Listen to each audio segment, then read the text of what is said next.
Sebelum dipenjara, mantan Menteri Kesehatan Republik Indonesia, Siti Fadila Supari, membuat Indonesia jadi sorotan internasional setelah menggalang dukungan negara-negara lain untuk menggugat Organisasi Kesehatan Dunia atau WHO terkait penanganan wabah flu burung H5N1 pada tahun 2005. Siti melawan dengan tidak mengirimkan spesimen virus yang diminta oleh WHO. Dia tidak menerima penanganan wabah harus mengikuti standar Global Influenza Surveillance Network atau GSIN karena tidak transparan dan berisiko dijadikan sebagai komoditas monopoli perdagangan vaksin. Upaya Siti membongkar dugaan konspirasi bisnis kesehatan dunia telah dituangkan ke dalam buku Saatnya Dunia Berubah, disertai dengan pemaparan literasi dan bukti-bukti data sepanjang dia jatuh bangun menuntaskan wabah flu burung di Indonesia. Buku tersebut berujung kontroversi.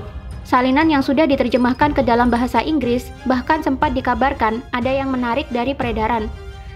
Terlepas dari polemik yang terjadi, Siti mendapat pengakuan dari dunia. Majalah The Economist di London misalnya menempatkan Siti sebagai tokoh yang memulai revolusi dalam menyelamatkan dunia dari dampak penyakit pandemik. Selepas masa jabatan sebagai Menteri Kesehatan, Siti dijerat kasus oleh KPK dalam perkara dugaan korupsi pengadaan alat kesehatan di kementerian yang sempat ia pimpin. Ditetapkan sebagai tersangka pada tahun 2014, Siti baru masuk persidangan tahun 2017 dan dijatuhi vonis hukuman 4 tahun penjara pada tahun yang sama. Belakangan, publik menggulirkan petisi agar Presiden Joko Widodo segera membebaskan Siti Fadila karena sosoknya dibutuhkan negara dalam menghadapi wabah virus corona atau COVID-19 yang telah melumpuhkan dunia.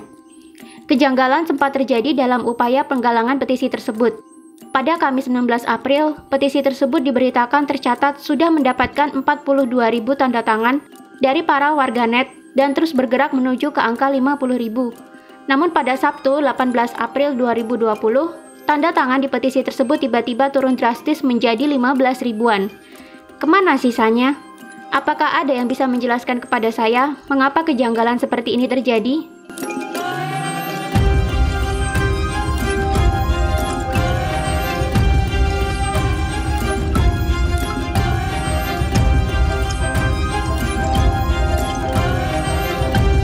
Siti, yang kini masih mendekam di rutan Pondok Bambu, mewanti-wanti pemerintah agar tidak terbelenggu dengan tekanan dunia dalam menghadapi pandemi COVID-19. Dia berharap pemerintah bisa lebih tangguh serta mandiri dalam menuntaskan wabah corona. Dan dia pun yakin negara bisa menghadapinya. Berikut ini adalah petikan wawancara Siti Fadila Supari yang dilakukan melalui korespondensi wartawan dan Siti.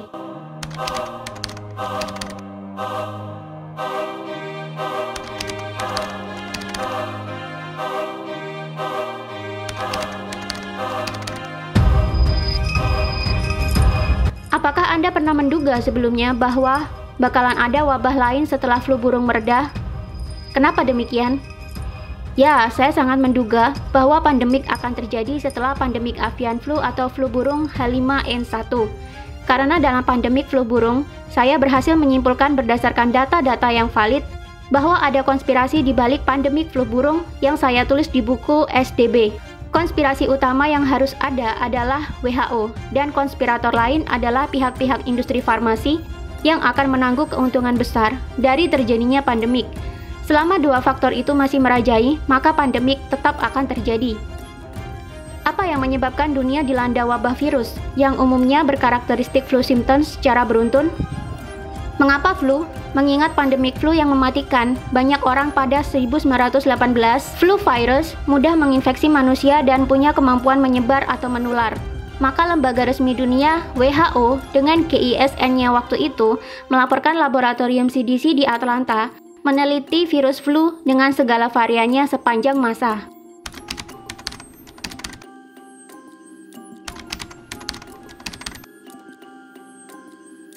Mengapa pandemi saat ini tak terkendali dan berujung pada penyebaran masif hingga melumpuhkan dunia? Saya heran, China diam ketika ditetapkan sebagai PHEIC atau Public Health Emergency of International Concern.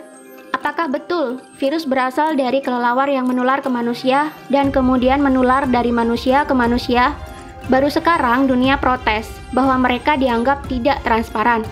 Kalau virus tidak segera ditransparansikan, maka bahayanya ya seperti sekarang, penularan jadi tidak bisa dideskripsikan dengan tepat, sehingga sangat menakutkan.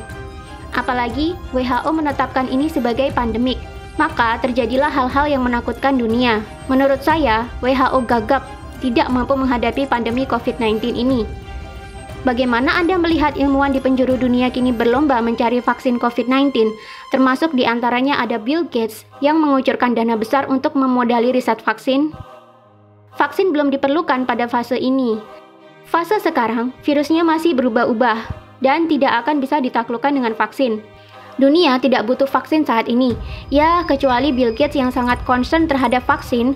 Bahkan sejak pertemuan di Davos tahun 2017, dia sudah menghimbau negara kaya untuk menyiapkan vaksin bila ada pandemik. Dan sekarang, Bill Gates diberitakan sudah mulai menguji coba ke beberapa orang di suatu negara tertentu. Bill Gates juga diberitakan mengatakan untuk membuat vaksin paling cepat adalah 18 bulan. Saya tidak mencurigai Bill Gates, tapi saya mempertanyakan Bill Gates pakai seed virus yang mana untuk membuat vaksin yang akan diuji coba itu. Padahal kata Bill Gates, membuat vaksin itu membutuhkan waktu setidaknya 18 bulan, tapi sudah diberitakan Bill Gates mulai uji coba vaksin ke beberapa orang. Kepada siapa Indonesia harus berpegang jika kelak dunia mengumumkan vaksin? Vaksin itu dibuat dari virus yang dilemahkan. Kalau virus yang dilemahkan itu berasal dari Cina misalnya, maka tidak akan cocok kalau dipakai di Indonesia. Karena vaksin akan memicu timbulnya antibodi yang sesuai dengan antigen dari virus yang dilemahkan. Jadi dalam kasus ini, kita akan kebal terhadap virus Cina. Nah, kalau yang menyerang adalah virus Indonesia, kita tetap tidak terlindung. Jadi, kita harus membuat sendiri vaksin dari virus strain kita sendiri. Apakah bisa? Pasti bisa, asal ada goodwill dari pemerintah. BPPT sudah mulai membuktikan bahwa kita bisa. Ya harus disupport penuh, tidak perlu vaksin dari luar walaupun diberi gratis. Mengapa vaksinasi selalu diorientasikan sebagai ladang bisnis? Iya, kalau sudah pandemi, pasti WHO mengharuskan semua negara membeli vaksin dong. Barang yang harus dibeli dengan alasan keselamatan nyawa pasti akan menjadi komoditi dagang nomor 1. Vaksin bikinan sendiri dengan seed virus varian Indonesia jauh lebih tepat, apalagi bisa dibikin dengan cara halal. Mafia-mafia internasional memaksa kita membeli vaksin. Dari mana seed virusnya kita tidak tahu. Dengan dasar anjuran dari WHO. Kalau kita tidak punya uang, World Bank siap memberi hutang. Tidak peduli hutang kita semakin bertambah. Bagaimana Anda melihat peran WHO di balik penanganan pandemi COVID-19 ini? Sudah saya katakan, WHO gagap, tidak mengerti esensinya pandemik. Banyak hal yang dilakukannya menjadi blunder. Mestinya Indonesia memimpin negara-negara lain untuk menuntut pimpinan WHO mundur karena tidak mampu menyelamatkan umat manusia di dunia ini dari pandemi COVID-19. Siapakah pihak-pihak industri farmasi yang akan menanggung keuntungan besar dari terjadinya pandemik ini seperti yang dimaksud oleh Siti Fadilah? So, sekarang mulai kelihatan kan kemana semua wabah ini berujung.